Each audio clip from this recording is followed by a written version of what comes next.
Alright, so those of you who are new, who are attending for the first time, so this is the fifth webinar in our 6-part webinar series. We have covered some ground till now. Of course, we will be repeating this whole cycle. We are going to talk about how to make a winning application. Okay. Isha, your question is, will these webinars get repeated in the future? Yes, our webinars run in cycles. So, today is the 5th one. So, after 2 weeks, we'll have the 6th one, and the cycle would be completed. And then we will again go from the beginning. We'll start from the beginning. So, our webinars run in a cyclic order, right? Okay, so today's agenda is how to make a winning application, or how to make a good application. Here we'll cover about application strategy, when and when should you be taking the GMAT exam, should you be applying to all the colleges at one go, how many colleges should you apply to. So basically the entire application strategy. Second thing, we'll talk about how to present your profile, right? So yes, all of you probably have a profile of combination, which is a combination of your work experience, academics, extracurricular activities, etc. So so now how to present it in the best possible manner. Ultimately, the interview stage comes quite late, so the application itself, you need to present your profile in the best possible manner. So we'll talk a little bit about that. Writing good essays. I'll touch upon a little bit on writing good essays. So what's the meaning of good? So I'll talk a little bit about that with some examples so that you can understand. Importance of letters of recommendation. These are very, very, very important. So obviously I'll talk a little bit about how to get the maximum advantage out of your letters of recommendation. I'll start with application strategy. But Avinash, your question was, you are unable to get final recordings of the well, actually we are still in the editing process, but it should be up probably next week along with this. So we are trying to we'll put up all these 3 webinars at one go. So the link that has been given, it has only the recordings of the first 2 webinars. So the recordings of the 3rd, 4th and today's webinar will be put up next week. Okay, so just bookmark this page, all of you in fact, bookmark this page and keep checking. The recordings are there. However, when you listen to a webinar on recording, it does tend to sound a little boring. So as far as possible, I would request you guys to come back to our next series. When we restart basically from the webinar number 1, that's when you get the maximum value out of attending a live webinar. Okay, moving on. Application strategy. What do I mean by application strategy? Which B schools to apply to and when? Right? There are tons of business schools. So how do you pick the right business schools? So that is one whole topic itself. How to pick the colleges that is best suited for your profile. No, I have never seen anybody apply to more than 9-10 business schools. Usually students apply to about 5, and that seems to be enough. There are 2 reasons for it. First of all, it's expensive. You end up spending anything between $100 to $300 on one application as application fee. Plus there is the GMAT score reporting fee, the TOEFL score reporting fee. There are a lot of other fees involved. So cost of sending one application ends up being about $200. So obviously you cannot apply to an unlimited number of applications. This is one of the reasons, but not the main reason. The main reason why students do not or cannot or are not able to apply to more than 5, 6, 7 colleges is that each application involves a lot of work. For every application you have to write 2 to 3 letters of recommendation, and these letters of recommendations are customized for every university. So one set of letters will not work for all universities, so you have to kind of customize it for every university. Then there are the application essays. The number of essays required for every university can range anything from 3 to 12. So if you're lucky, you will get to write 3 essays. If if you're applying to European colleges, they tend to make you write about 10 to 12 essays. So that's a huge number of essays, and and students don't have the time to do that. Some of the essays remain common, the topic or the theme may be common, but a lot of customization will be required as per the university. Customization in terms of the content as well as in terms of the word limit, etc. So students who are usually people like you, working professionals, you might not have the time to write all these essays for a huge number of business schools. So to make it worse, a lot of the deadlines happen at the same time. So students usually end up applying to about five colleges. That's the average number. Some students apply to only 1 or 2 colleges, especially those of you who are focused only on India. So obviously your number of applications would also be less. Then there are students who apply to a lot of universities, but the highest limit usually doesn't cross about 9. So that is how you need to plan your applications, and when you have to choose how many to apply, which schools to apply, right? Now to answer this when you should apply, you need to know something about admission rounds. So universities, business schools, they take applications, they take in rounds, so round 1 is called usually, if R1, R2, different rounds, right? So now when should you be applying to a business school? So there's a rule of thumb that you can follow. If any university has only 2 rounds of deadlines, which is applicable for Asian business schools, whether it's an ISB or NUS or the Asian business schools, they usually have 2 rounds of admissions. In that case, it is highly advisable for you to apply in round 1. In round 1, 50% seats will get filled. So it's highly advisable to apply in round 1 if a business school has only 2 rounds of admission. But most other business schools, they have more than 2 rounds. US business schools have 3 to 4 rounds. European business schools have actually about 5 to 6 rounds of admission. So in those business schools, like in the US business schools specifically, if any business school has, let's say, 3 rounds of admission or 4 rounds of admission, it's perfectly okay. You are not losing anything if you are applying round 2. So round 1 and round 2, they have equal chances of admission, equal chances of scholarship, basically equal chances of everything. So any business school where there are 3 or 4 rounds of admission, you can easily apply till the round 2 without being afraid of losing out on anything. If the number of rounds is more than 3, if it's like 5, 6, then you can apply in round 3 also comfortably.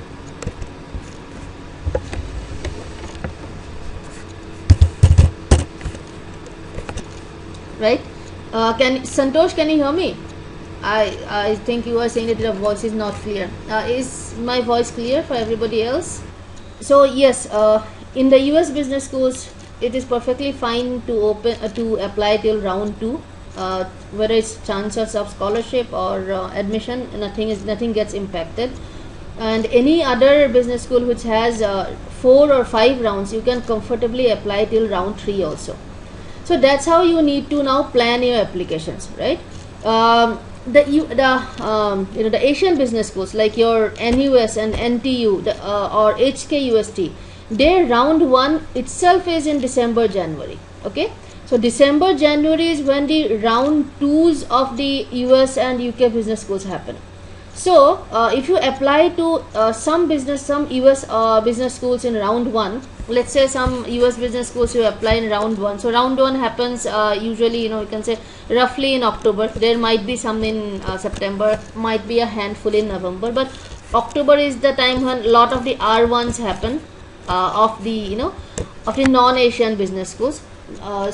And the round 1s of Asian business schools, not ISB and all, the Singapore, Hong Kong, etc., they happen in somewhere around December. Okay, So you should target the round ones. Asian business schools, the round ones happen in December. That's perfectly fine. So try to apply to the colleges where your chances are difficult. So your ambitious colleges where where you yourself know that you do not have a very high chances of admission.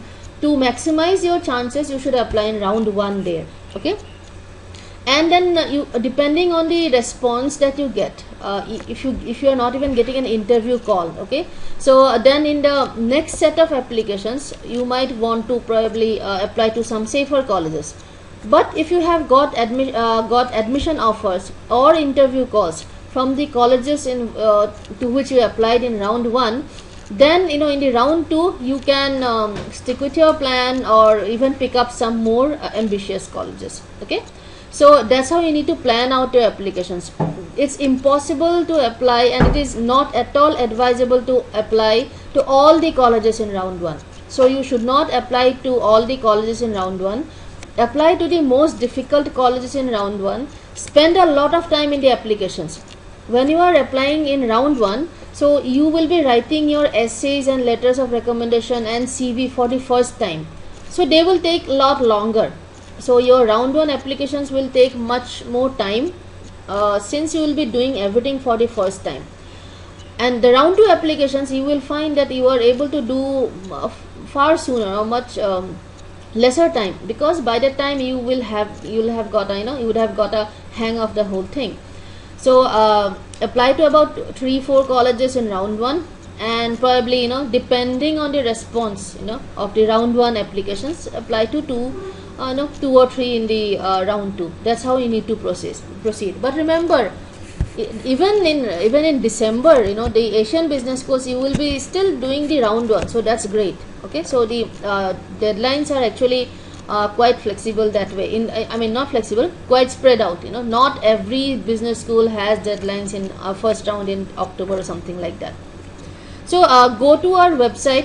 At the end of this session, I will give you a link that you can go to where all the deadlines are there round wise, so you don't have to go around hunting for deadlines in different business school websites. All the deadlines are available in one place. So if you, and I'll give you that link at the end of today's session, right? Okay, so any questions till now? Is the concept of rounds clear? So okay, I see one question from Dr. Prasin Chandra. The question is, I am applying for ISB. Should I apply for round 1 or round 2? I want extra time for preparation for GMAT. So can I opt for round 2? Okay, good question. Ideally, you should be applying for round 1. This year, the ISB round 1 is October 15. So you have like exactly 2 months from now, right? So and 2 months is decent time. So mentally you try to, your first option should be to apply in round 1 for ISB. However, whatever advantage you will have by applying in round 1, you will lose it if you don't have a good GMAT score. So it is preferable to apply in round 2 with a significantly higher GMAT score than in round 1 with a poor GMAT score. It's a little tricky situation, but yes, if you want to rush your applications and you apply to ISB with a 600 score, it's advisable that you take one more month and get a 680 and apply in round 2. Shankha, your question is application can be repeated. Well, no, applications cannot be repeated. If you are applying in round 1, you cannot apply again in round 2 or round 3. Alicia, your question is, all this goes for the master's programs also. Alicia, for master's programs, some colleges have round wise admissions, but most colleges have only one deadline. So wherever there is only one deadline, that means admissions are given on a first come first serve basis. So if in a college, if you are applying for a master's program and it has only one round of deadline, so then you should apply as soon as possible. Santosh, yes, the deadlines are updated. So you will find the link at the end of the webinar, and in that page the deadlines are updated as and when they are updated by the universities themselves. Saran, your question is, if we haven't received call from round 1 from particular college, can we apply same college? I think I just addressed this question, that if you apply in round 1, you cannot apply in round 2 in the same college. Prasin, what will be the ideal score? Well, it depends on the rest of your profile as well. So I'm not able to, it's difficult to say, but yes, but doctors do get in with lower scores as compared to engineers. That's for sure, right? I missed a question from Rahul in between. He said, do we get scholarships in round 2 in the US? Yes, Rahul, you get it. That's not an issue. So as I said, round 1, round 2 equal importance in the US. Naman, your question is, would you suggest the same staggering of application strategy for USB schools also, which have 3 rounds? Yes, definitely. The staggering is not specific to any country. It's that strategy you have to apply irrespective of where you are applying to. Pick your dream schools and apply to them in round 1. Then depending on the response, choose your round 2 colleges. Do not finalize your entire list of business schools as soon as you get your GMAT score. Anup, your question is, recommendation letters for ISB can be given later than October 15. Well, it's advisable not to do that. When there's a deadline, stick with the deadline. They might make an exception, but it's not advisable at all. October 15 is 2 months from now, so just you can easily prepare for the whole thing. Anand, your question is, what is the advisable score for round? Well, again, what score will work for you? It is something I cannot tell unless I see a detailed CV of yours, right? Unless I see your essays, the whole deal. Okay. Alicia, yes, well, when we talk about the essays and LORs, that is common for both MS and MBA, Masters and MBA. So I am sure you will, it will help you. Rohan, your question is, what is the minimum GMAT score required to get a scholarship? As I heard that scholarships are given on the basis of GMAT score only. Okay, Rohan, I think you missed out on our finances webinar in the last session. So we covered quite a lot of that on that. So I'm not going to touch upon it right now. First of all, different universities have different requirements, and so it's very, for some college, even with an 800 out of 800, you may not get any scholarships. So it's very very university dependent. Vipul, your question is, I heard that at ISB, if candidate applying and has a GMAT score of 750, she has high chances at ISB. Well, Vipul, it's actually true for everywhere. A high GMAT score helps, obviously. So it's not just, if you have a greater than 750, people do end up getting interview calls from almost everywhere that they apply. So that's a common thing. It's not just applicable to ISB. Okay, so I think we are getting a little off track. So let's stick to whatever is on this slide. So Santosh, your question is, you are applying for Canadian universities. So yes, it's okay if you apply to round 2 also. Okay. Anup, right now your question is not relevant to what we are discussing. I'll be happy to address it to you, but not on this forum, right? Okay, so moving on the application strategy. This is what I mean by doing course correction. Means depending on the results that you get from your round 1 applications, you should select the colleges to which you will be applying in round 2. That means course correction, that you are willing to change your decision, that you are willing to make modifications to your short list of universities. So to do that, wait for the responses of your round 1, whether you have got an interview call or not. Based on that, you should decide which colleges to apply to in round 2. Now, interview preparation. This is extremely important. Your interview preparations should start right from the day you start you start applying. Right from the day you get your GMAT score, you should start your interview preparation. The thing is that sometimes for interview you get only 2 to 3 days, and that's not enough to prepare well for the B school, for the MBA interview. So the interview preparation has to start early. This is a common mistake that MBA aspirants make. They wait for the interview call. They think that let me first get the interview call, then I will prepare for the interview. But that's not the case. There are some colleges like Kellogg, or actually there are quite a few colleges where interview is a part of the application. So the interview happens, sometimes even before you submit the application. So your interview preparation needs to start, as soon as possible. If you have decided to go for the MBA, if you have decided to do an MBA, so you should actually start your interview preparation, how to crack the B school interview. Next important thing is networking. Keep an eye out for the business school fairs. So during September to December, a lot of the top business schools, they come to India, for meetings, for business school meetings, right? So go to their events page. So on the business school website, you will see a link called events, right? So see if they are coming to your city. Go there, meet with the alumni, meet with the admissions people, talk to them, understand, just make yourself familiar.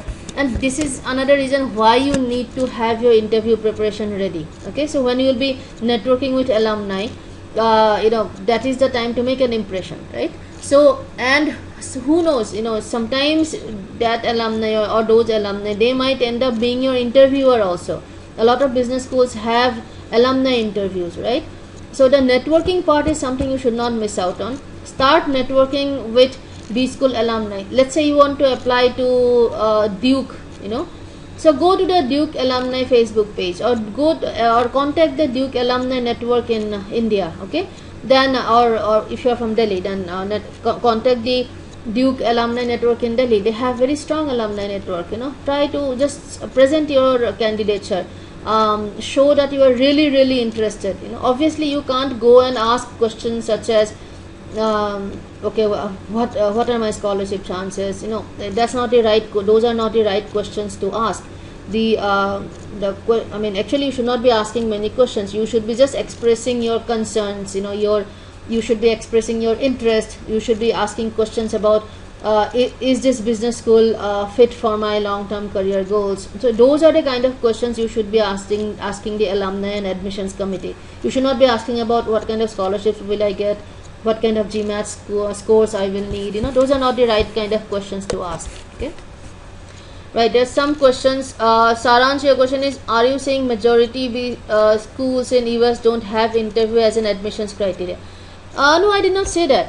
Actually, I am saying that interview is a very important criteria. That's why you should actually start preparing right at the beginning. Vipul, your question is on networking. While applying to a B school, I had multiple conversations with alumni and current students and AdCom too. What is the best way to create lasting impression on AdCom, so that while reviewing the application, there is a faded picture of myself? So that's what I just talked about, Vipul, that present yourself as somebody who is genuinely interested in that business school, somebody who so ask questions related to how did this MBA help you, these are my career goals, do you think this is a fit for achieving my career goals? So ask questions such as those, right? No, Saransh, what I said is that in Kellogg, in most business schools, what happens is that you submit the application, then you get an interview call. So interview call comes to selected people. Of the 100 people who submit applications, probably interview calls are given out to 25 to 30. That is the normal process. There are some exceptions like Kellogg, UNC, Chapel Hill, etc., where everybody is interviewed. So it is a part of the application process. It's not the next step. In all other business school, it's the next step. Right. So any questions on the application strategy? About how to choose which colleges to apply to in round 1, and that you should have a staggering approach, apply to some colleges in round 1, depending on the response, then you decide which colleges to apply to in round 2. and if I mean you should be okay with applying to 1 or 2 colleges in round 3 also, depending on what are the decisions that you got in round 1.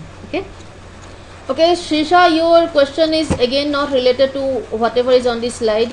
So having job experience is not mandatory. We covered these topics in the earlier webinars. It's not mandatory, but the limits, I mean the number of business schools that will be available to you will be limited, of course.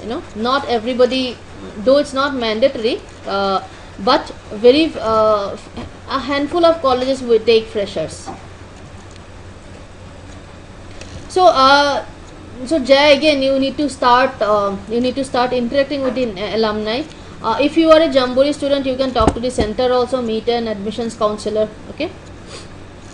Soumyadeep, your question is, do these interviews happen at that college campus? No, they don't happen at the college campus. A lot of the interviews happen on Skype. There are Skype interviews nowadays. If not Skype, then the top colleges of the world, they do face-to-face interviews. So if you are from Delhi, Mumbai, so the interviews usually happen in Delhi, Mumbai, Bangalore kind of places, where face-to-face interviews with either admission committee or with alumni. Himang, your question is, what about Kellogg? Well, Kellogg will give you an option, either face-to-face interview, or I mean the face-to-face, even the Skype interviews, they are also considered face-to-face. But in-person interviews, that is when you meet somebody in person, so that happens mostly in the top schools. Okay, Naman, your question is, how much time per application do you think it takes? Right. So for the first application, budget at least 2 to 3 weeks. First application takes the longest time. The essays, LORs, the CV, everything you will be doing for the very first time. So the first application is going to take 2 to 3 weeks. After that, probably 5 days, 7 days per application, not more than that. Manoj, your question is, what is the deadline for IMA? IIM Ahmedabad, I think usually the deadline is around August 10th, 12th. So I think the deadline for this year is already over. But we'll have to check, and I'll get back to you on that. If you have any questions, please hold on to them. I'll take that up once we are done with the webinar. Some of you who are coming here for the second or third time, you might have seen this slide. I mean, I end up putting this slide every time, because this is what the universities look at. These are the admissions criteria. Now, okay, of course, this you are going to take care of. This you cannot do much about. This part is very important, because this is what you will be presenting to the universities, right? Work experience, you will talk about them in essays. So work experience, you present them through essays as well as letters of recommendation. Extracurricular activities, again you present through essays. So essays end up being very, very, very critical, because you are going to use the essays to project or to present your work experience as well as extracurricular activities. Okay.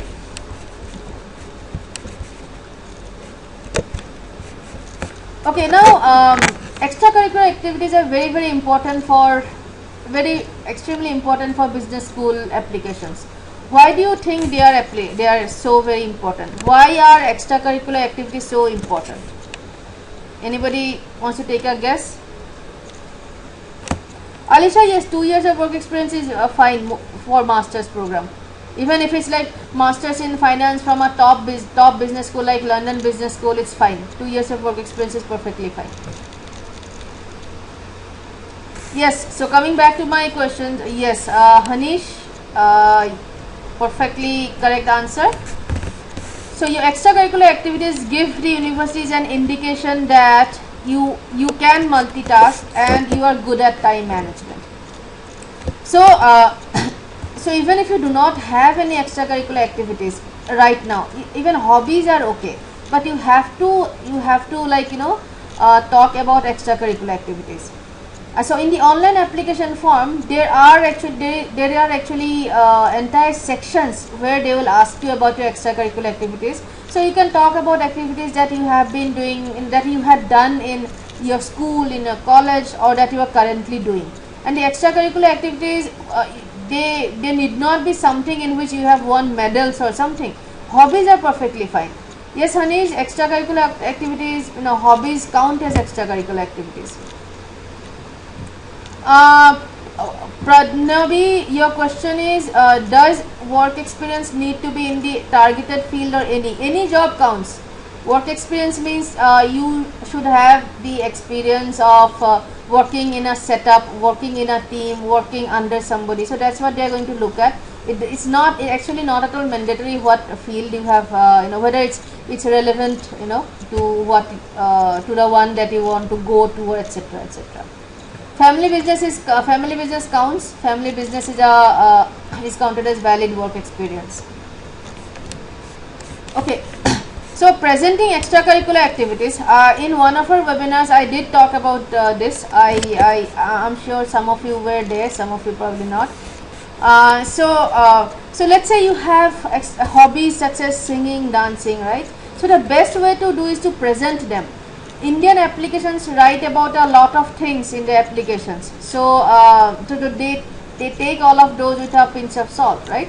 So to ensure that that you stand out from the rest of the applicants, you need to find ways to present whatever you have done. So if your hobby is singing, dancing, or that kind of performance related stuff, then shoot like 5 to 10 minutes videos of yourself and put up on YouTube. Then make a YouTube channel out of it, So then you can give the URL of YouTube in the online application form. Similarly, if your hobby is something like traveling, photography, etc., then put those up on a blog. You can have your blog on WordPress or Blogspot, whatever it is. Just put that up on a blog and again give the blog URL, in your online application form. It's extremely important. Just saying that you have done A, B, C, D is not enough. You should be able to present at least one or two of those things. So you can, let's say you are saying, oh, my hobby is photography, I know this, I know that. That is great. But if you can show them, your work, that is more important. So find ways to present whatever you are doing or whatever you have done genuinely. Okay. Shashank, your question is, how about gap in the job? So gap in the job, I'm assuming that you have some break between two jobs, right? So that is okay. In the online application, they give you enough questions, after entering each job experience, they would ask you if there is a certain gap. So you explain the gap. You can always say that I took a break, or I was studying, or that is perfectly fine. And that is not held against you. But if the gap is like more than 1 year, then you will need some really good reasons to justify that. Few months, 6, 7, 8 months is not that much of a big deal. Jaya, your question is, if I participated in college for student counseling, will that count? Yes, Jaya, that will count. Manoj, if your hobby is sports, swimming, okay, great. If your hobby is in swimming, then just you can write about it in a blog. You can have pictures of yourself doing it. In your essays, you can talk a little bit about technical stuff of swimming, so that it appears genuine. Shrikesh, your question is, does someone with MS after engineering have more chances of admission than having just engineering degree? Well, no. The basic criteria is that an applicant should have a bachelor's degree. If you have a master's degree or a PhD degree, you will get some extra points, but not major advantage, because the criteria was for it was not mandatory to have master's degree. It's mandatory to have a bachelor's degree. So the more weightage will anyway be given to your bachelor's degree. Anything else that you have done other than that, you will get some points for that for sure. Okay, any other questions? Shrikesh, your question is, so mechanical engineering that I have done is enough. Oh yeah, more than enough. If you have an engineering degree in mechanical engineering, so that's more than enough. That is the mandatory degree. You need to have a bachelor's degree. That's all. Of course, if you now want to go for a MBA in finance, Shrikesh, so it is highly advisable that you do some diploma, or that you do some online certification or something related to finance. That is a different issue now, but it is not like mandatory still. Manoj, you are from the army. Well, okay, that's like a huge advantage. People from defense background, they are actually considered to be, they are considered very favorably, you know. So if you have done lot of adventures, I'm sure you have done lot of adventures. So your essays will have that, you know, the adventure aspect. It will, I'm sure, will have a lot of, you know, leadership aspect also. So that's great, you know. Defense personnel applications are usually, you know, easy to write, because by default you guys have a lot of diversity and lot of interesting things to write about. But get a good GMAT score. From what I have seen, you know, in whatever time that I have spent, you know, in the admissions division, what I have seen is that army people or the defense people, they don't get very high GMAT score. So if you can combine your great work experience, you know, which you have, you know, with a GMAT score of 700 plus, then you can actually apply to any top 10, you know, country, any top 10 B school, you know. Okay, okay, Shrikesh, you have 2 years of MS, great, and as I said, you know, that's perfectly fine. Jay, your question is, I have 3 years of BBA degree. Am I at disadvantage against engineering degree when applying to top universities? Jaya, you have to be a little bit careful in the US universities in choosing universities, because some of the business schools in top 10, you know, they do not accept, you know, 3-year bachelor degrees. So while choosing the business schools, just you have to look at the admissions criteria carefully. Okay. Manoj, one point though, you know, just keep in mind that getting letters of recommendation might be difficult. So check with your supervisors in your army that, you know, if they don't have official email IDs, then getting letters of recommendations gets slightly difficult or slightly more time consuming. So get on that, you know, soon. So Alisha, I hope that sorry, Jaya, I hope that answers your question. Alisha, any question?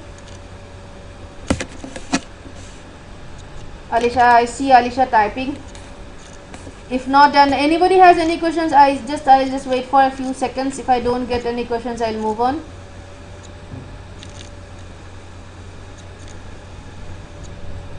Alisha, yes, for masters in the US, 16 years of education is mandatory.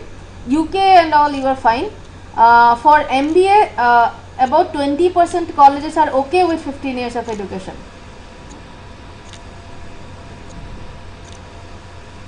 Manoj, actually, I think you missed out on some of our early webinars. We talked in detail about the weightages of academics, etc. Yes, the college from where you have done your bachelor's degree is very important. It adds to your academic profile. Yes, you know. So I'm not going to touch upon all the admissions criteria right now. If anybody has any questions regarding how to present your extracurriculars profile, just please ask. You know.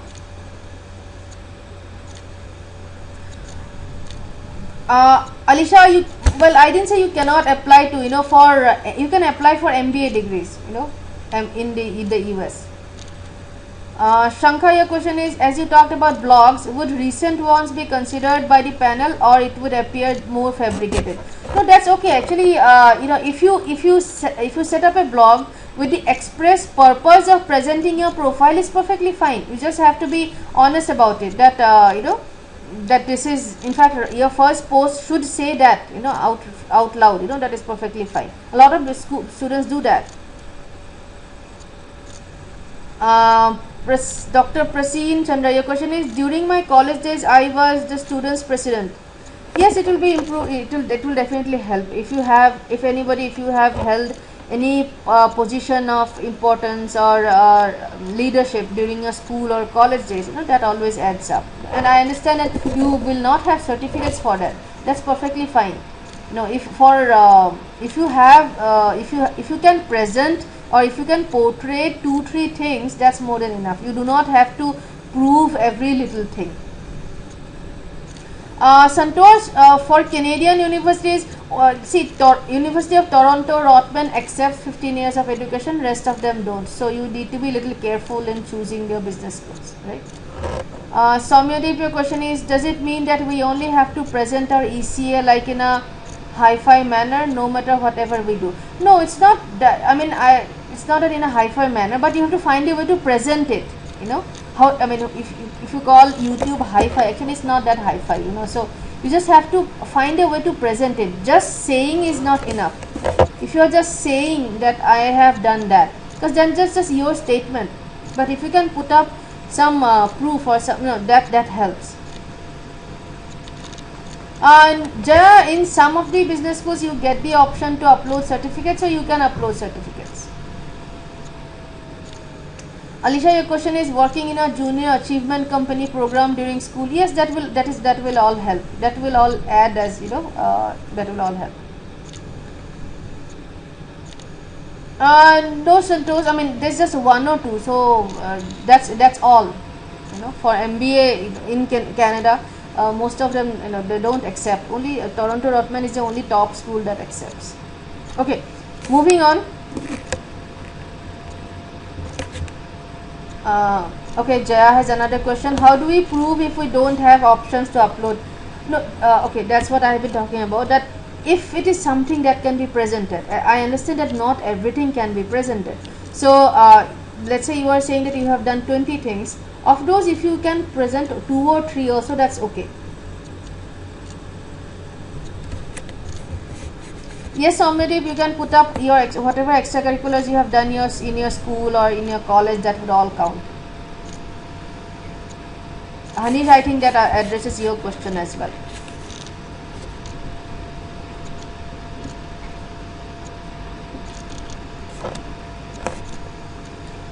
Alisha, there are 3 or 4 colleges. Alisha, I would advise that at the end of this webinar I will give you an email ID. Just email your detailed profile. So we'll have to hunt around a bit. There will be 3-4 colleges, but that's about it. Manoj, okay. So Anup, your question is, will NGO experience help? Yes, any kind of non-profit work experience or not work experience, activity, volunteering activity helps. Okay, right. So moving on, I think we are just we are losing some people here, so let's move on.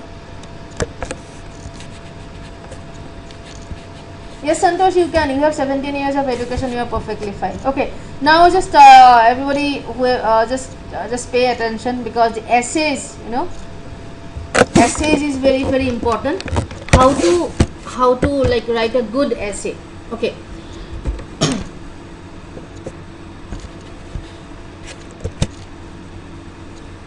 An essay should tell a story. Content and flow are more important than the language.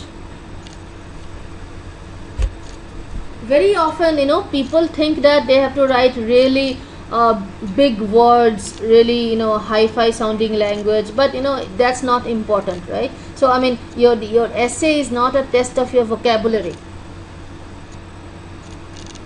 An essay is not assessed based on whether the candidate has a good vocabulary or not. Of course, you have to be grammatically correct, and of course, you cannot make spelling mistakes. That's like a sin. That shows a lot of carelessness. So be very, very careful in writing essays. Spelling mistakes are total no.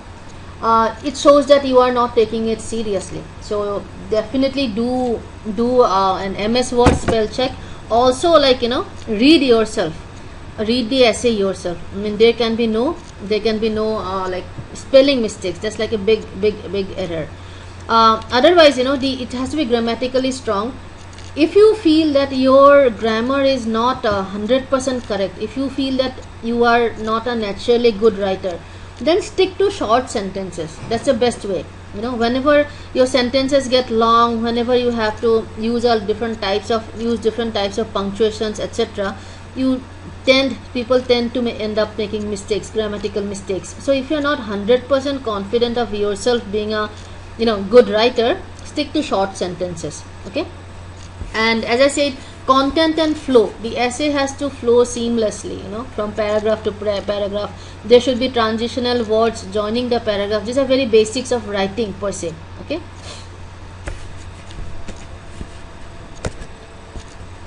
Use data instead of using subjective sentences. Let's just take an example. Let's say I'm telling you, that I have had a steep career graph. this actually does not mean anything. I mean, if I am telling you that I have had a steep career graph, you would be thinking, you would be like, okay, what does that mean? Is that good? Is that bad? Whatever it is.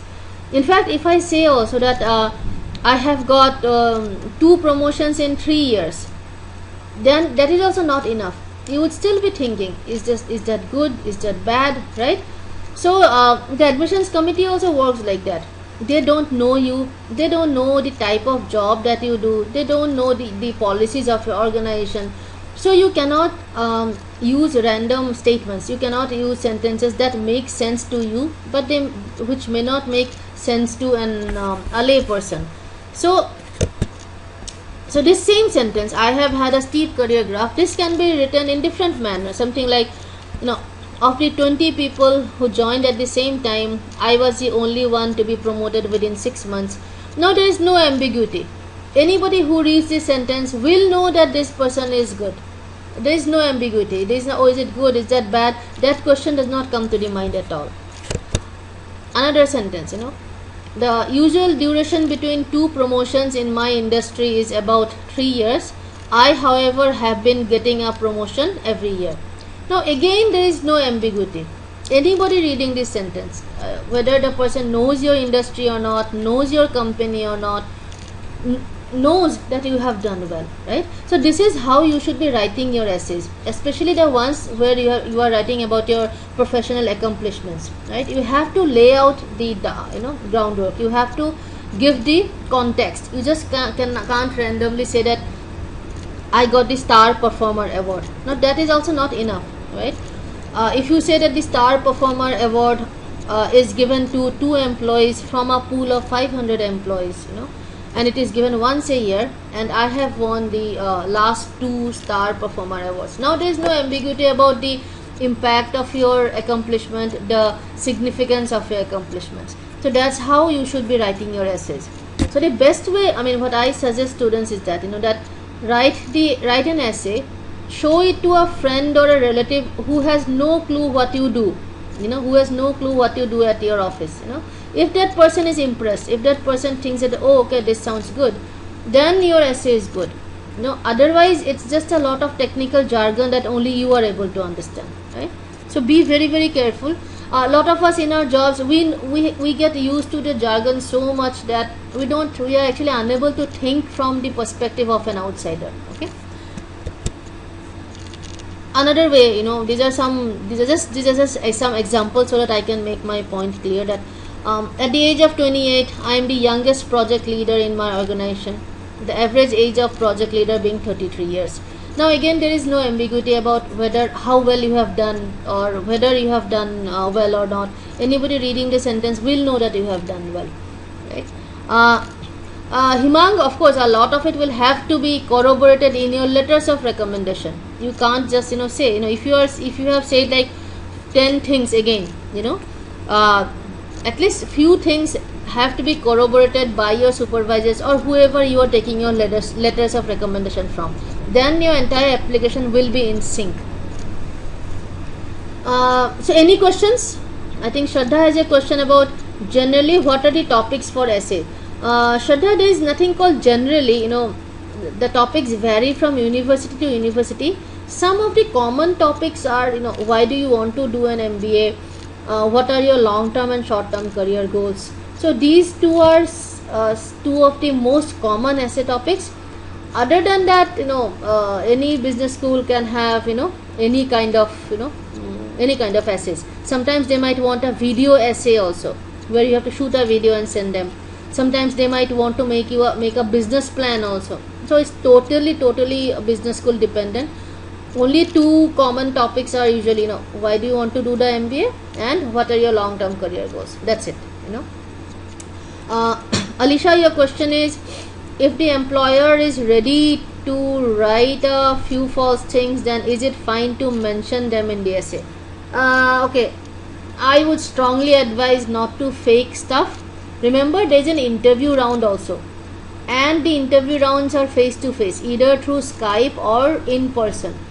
Unless you are an extremely good liar or extremely successful con man, I would not advise you to write fake things. I would not advise you to fabricate things out of thin air, so there is an interview round where if you get caught, or if the interviewer gets an idea that this person is not telling the truth, then the rejection is almost 100% guaranteed.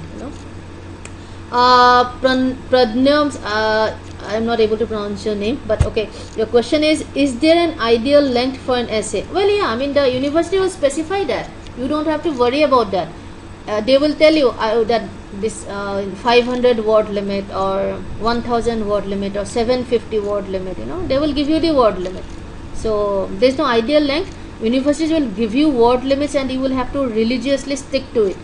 So if a university gives you the word limit as 300, then your essay can be 290, can be 280, can be 295. It cannot be 301. Be very careful of that. Indian students usually have this mentality that okay, 301, 305 is okay. It's not okay. 300 means 300. If you are going overboard with like even 1 or 2 words, then the universities interpret it as that this person can't even follow a simple instruction. So very, very, very negative impact. So if the word limit is 300, it is 300, right? So just keep this in mind when you start writing your essays. Every year, I get essays from applicants, and I have to send them back saying them, no, you need to cut the words, right? So it's very clear instructions. 500 means 500, 300 means 300, right? Okay. Any other questions on essays? I mean, I hope these 3 examples at least will give you an idea about how to present your accomplishments, right? Very important to give the reference scales. Very important to give the baselines, basically. Partha, your question is, can we represent percentage data of our work in form of quality parameter? Yes, you can. I don't know what works for your industry. As long as an outsider can understand the significance of your work, is perfectly fine. Shankha, well, no, you misunderstood what I said. You cannot decide on a word limit. The university will give you the word limit. It can be 300, it can be 1500, it can be 750. It can be anything. You will have to stick to whatever guideline is being given by the university. That's it. Alisha, your extracurricular activities, your academic, if you academic wise, if let's say you are in the top 5% of your class, then instead of just saying I'm in the top 5% of my class, you can say in a class of 80 students, I was consistently ranked in the top 3. So those, even for academics, the whole how to present it, that is applicable for everything: work experience, extracurricular activities, academics, everything. Shraddha, in your in MS Word, there is a you can count the number of words. Just the university applications also use the MS Word feature only, right? So they count the words. So every word is counted. Yes, Tanya, if the word limit is 750 and you have only done 650, then it is considered bad. It means that you have not much to write, and that cannot be a good sign. Somebody who has a lot of accomplishments or achievements, you should actually be running short of words. If you are if you're 100 short of the limit, then that's not considered to be a good thing. It's actually considered to be a bad thing. So falling too short is also not good. Are you going to take a letter of recommendation from someone who is going to say bad things about you? First of all, see, nobody approaches somebody to be a recommender. Nobody should approach anybody to be their recommender if they know that this person is not going to write good things about me. That's simple, right? So what that means is that by default, everybody's letters of recommendation are going to say good things about them. Even if somebody has a 200 in their GMAT, 200 out of 800, that person's letters of recommendations are also going to say only good things about them. So you need to have your recommendation letters have extra weightage. Okay. So, and how do you do that? The only way to do that is to choose your recommenders wisely. Yes, Saransh, I am just coming to that question, that it's not just about standing out. It's about the diversity of your recommenders. if you are taking a letter of one from your supervisor, current supervisor, and one from your previous supervisor, then you are actually wasting one letter of recommendation, because both of them will comment on only on the same aspect of your personality, on the same aspect of your profile. So be choose different types of recommenders. If you are taking one LOR from a supervisor, then the second one should be either from a client or a business associate or a peer, something like that, but definitely not another supervisor. So choose your recommenders in such a way that they talk about different aspects of your profile, not the same aspect. Okay, now what are the different options when it comes to choosing recommenders? So you can take from supervisors. So if you have had exceptional extracurricular activities during college, and if your work experience is less than 2 years, then you can take it from your college dean as well. You can take from your clients. You can take from if you have exceptional community service history, then you can take one from them also, and you can take from peer also, right? So well, most business school actually need 2 letters of recommendation. There are just very few colleges which need 3. So if a business school wants 2 letters of recommendations, you have to submit only 2. You cannot submit 3 and you cannot submit 1, right? So if a business school wants 3, then you can submit 3. That's it, neither higher nor lower. Okay, so now choose, as I say, choose your recommenders wisely so that different aspects of your personality are highlighted. Make sure that the LORs are not generic, so include as many examples as possible.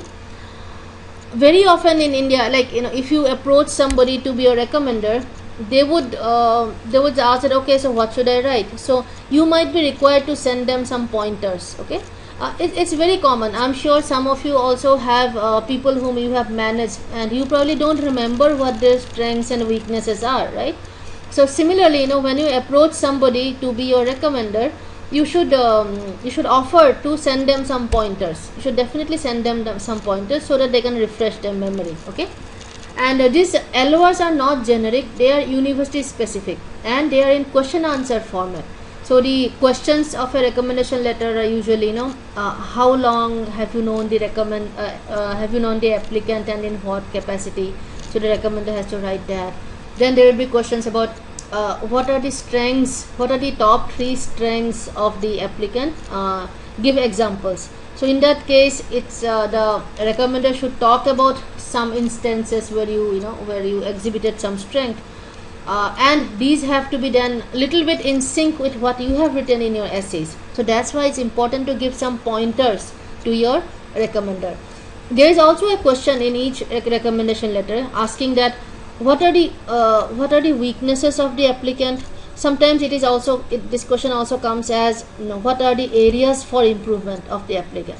So you probably have a word with your recommender, tell him that he should not probably write time management as one of the weaknesses or as one of the areas for improvement, because that is like a very, very negative thing.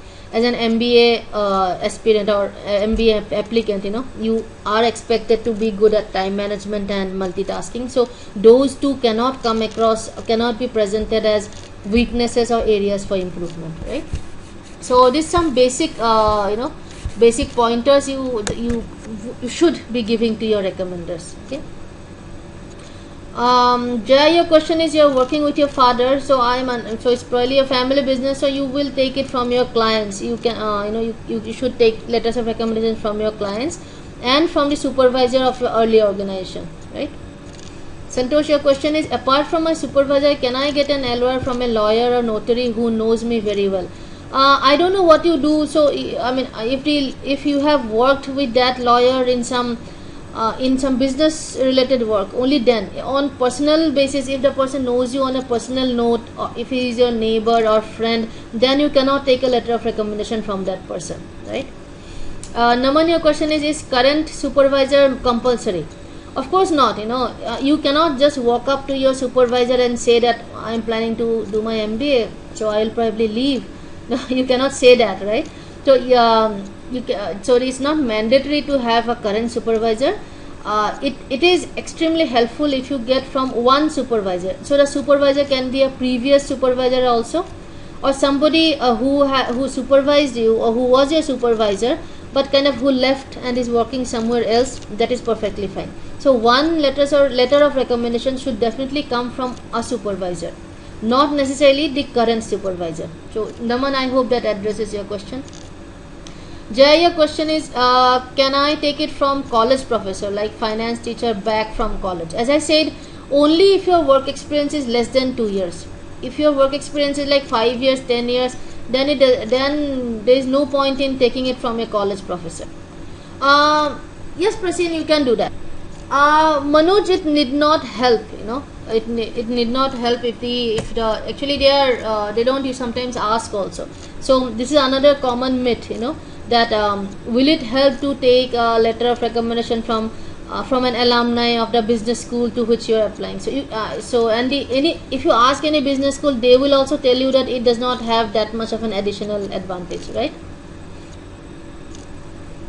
Yes, Anup, that's what I have told you, that every university has a specific set of questions, and is in the online application you will have to give the email ID of your recommender, and the university will send those send a link URL to that email ID, and that URL or that link will have the online letter of recommendation form, which will have all these specific questions, etc. Shankha, your question is taking LOR from supervisor and CEO from my supervisor. No, yes, it will be duplication. Yeah, taking one letter of recommendation from your boss and the other one from the boss of your boss. Yeah, it is a duplication. So don't do that.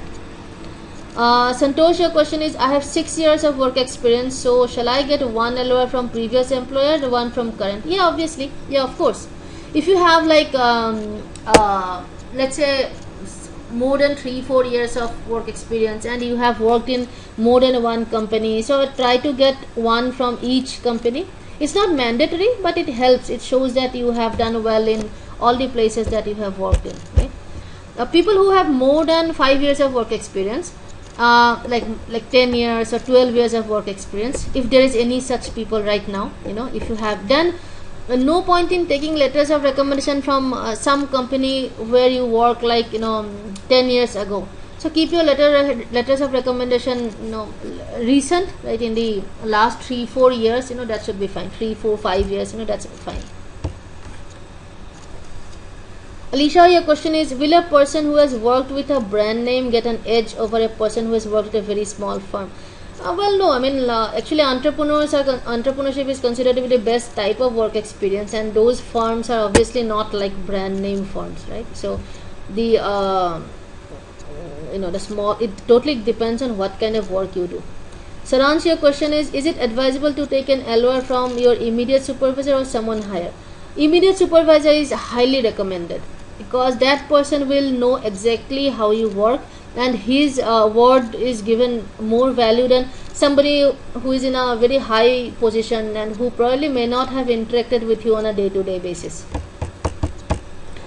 Manoj, your question is, can you take it from a retired personnel in a senior role with whom I have worked in the past? Yes, you can. You can take it from, as long as the person, as long as you have worked with that person, you can take a letter of recommendation from that person, irrespective of where the person is working currently, or irrespective of whether that person is currently working or not. That's all. Anup, your question is it preferable to prepare the application essays and recommendation letters at the same time? Well, yes, of course, a lot of people do that. That is perfectly fine.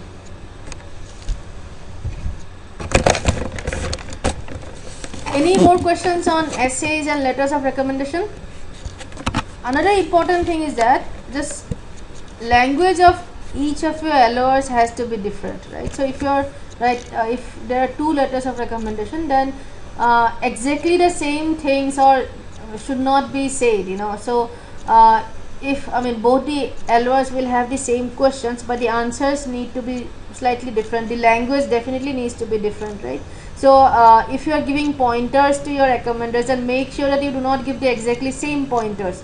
So both your recommenders should not be talking about the same strengths and the same weaknesses, then it becomes very obvious that you have manipulated it, and that's a very not right thing to do. Okay, so make sure that your recommendation letters don't sound. Hanish, your question is LOR should focus to show just your professional growth.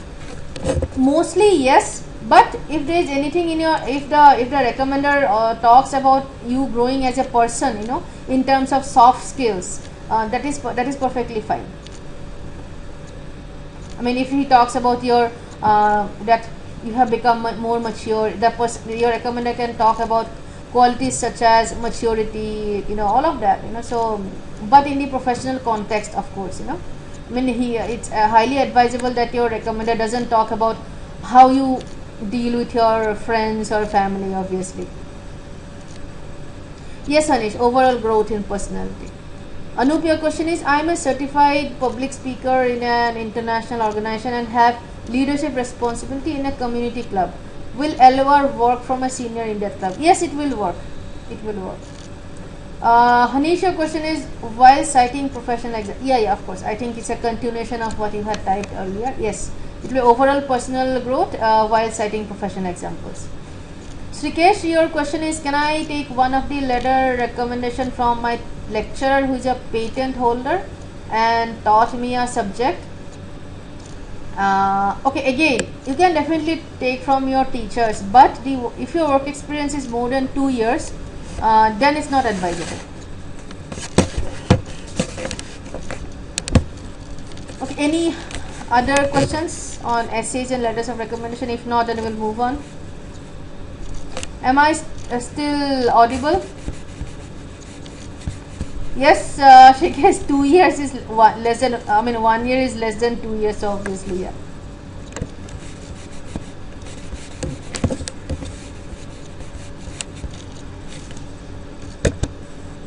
Okay, so this link we had given earlier also, so just it's on your screen. You can take a picture of this or something. So the webinar recordings are available here. The last 2 webinars, they're not up yet. They should be up next week. So anyway, bookmark this page. Shashank, your question is, like you said in essays, question could be asked about career goals. I guess that would even mean to justify what specialization one would wish to choose an MBA. My question is, since I don't have much idea about various specializations and which I should opt for, how to select one? Shashank, please bookmark this page. We covered in detail about specializations, etc. That webinar recording will be put up here. Go through that. You might find that helpful. Suman, your question is letter of recommendation asked by all B school? Yes, mostly. Some may ask 1, some 2, some 3, but yeah, most of them ask. Also, in the next webinar that we'll do in this series, we'll pick some specific essay questions and we'll talk about what type of answers should be written. Specific essay questions such as what are your career goals, how to frame those essays, what is a good path to go down in those essays. We'll also talk about how to write a admission, how to write a B school CV. I mean, all the business schools, they want a 1-page CV. So in the next webinar, we'll go talk in detail about writing CVs, letters, etc., essays, etc. So I'm sure you guys have the links and all. You guys might also probably receive emails. Anyway, bookmark your calendars. Mark your calendars for the next webinar. Yeah, it's on 29th August. So the next webinar, so we have in like a 2-week gap. So it's on August 29th at 12 p.m. So it will be a webinar specifically on on how to write a business school CV, how to write essays, how to address different types of questions, all of that, right?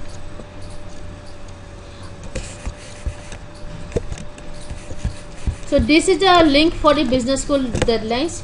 Please bookmark it. So we update it as and when the business schools update their deadlines. So whatever deadlines are out till now, you will find those here.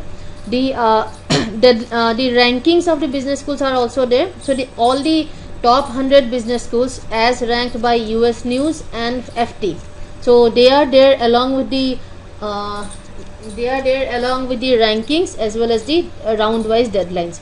So bookmark this page, and webinar recording link is there again. Some of you had some specific questions. I will encourage you to write to this email ID, and if you want to schedule a one-on-one session also, just you can email at this ID so that a counselor can talk to you, right? So Shashank, your question is, when will this webinar series cycle start again? It will start from September. After August 29th, 2 weeks from then it will start again. I am ending the regular webinar here. So I am just, those of you who have questions, please feel free to stick around and ask your questions. Those of you who don't have any questions, or whose questions have been addressed, you feel free to move out. Once again, thank you for attending. It was great interacting with you guys, and have a great weekend.